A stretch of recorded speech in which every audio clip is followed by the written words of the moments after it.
This is Shankar Meembat from the Alternative Board, Milton Keynes, coming to you once again from God's own country, the lovely state of Kerala in India. How do you price your product or service? The most typical answer I get for that question is, it depends.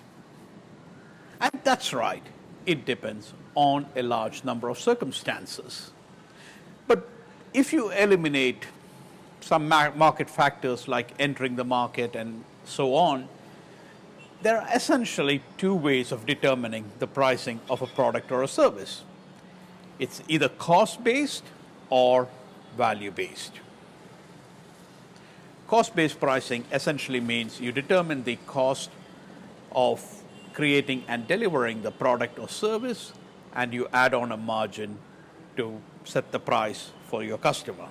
Cost-based pricing is great because of its simplicity, though it's not without its pitfalls.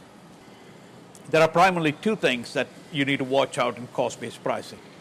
One, it's difficult to determine what exactly is the cost. Direct labor and material is easy, but what about overheads? The second element of cost-based pricing that you need to watch out for is the uncertainties to the cost, which could come from, for example, a delay in shipment. It makes it very difficult to cater for those uncertainties into your price, and it can hit your margin. Value-based pricing, on the other hand, depends upon the value that your customer perceives about your product or service. Thus, it's not affected by some of the factors I mentioned above. In most cases, value-based pricing is higher than the cost-based pricing, and hence often better for your profitability. While it does solve some of the pitfalls of cost-based pricing, it adds one big element of complexity, and that is a question of how to determine the value of your product or service to the customer. Which of these should one use? The answer, not surprisingly, it depends. If you're in a competitive market with little differentiation, then cost-based pricing is possibly the answer.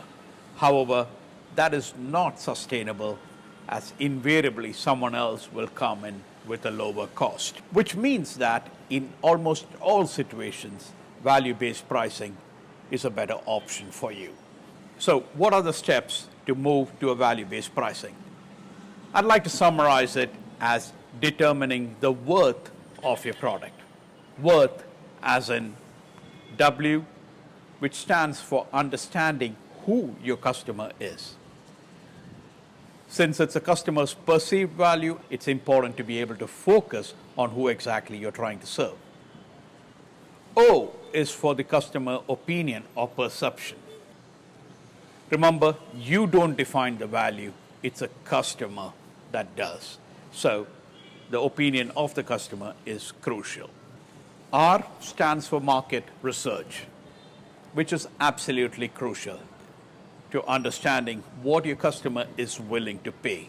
T is for transmission or communication of your value. It's not just about sticking a price label on, it's about making sure the value is communicated in the customer service, in your branding, in your messaging, and so on. And lastly, H is for huddling or bundling features into your product, such as an extended warranty that gives higher perceived value to the customer without necessarily increasing your cost. So if you're doing cost-based pricing today, consider the worth of your product and look at how you can shift to a value-based pricing. Thank you very much. This is Shankar Meembat of the Alternative Board, Milton Keynes.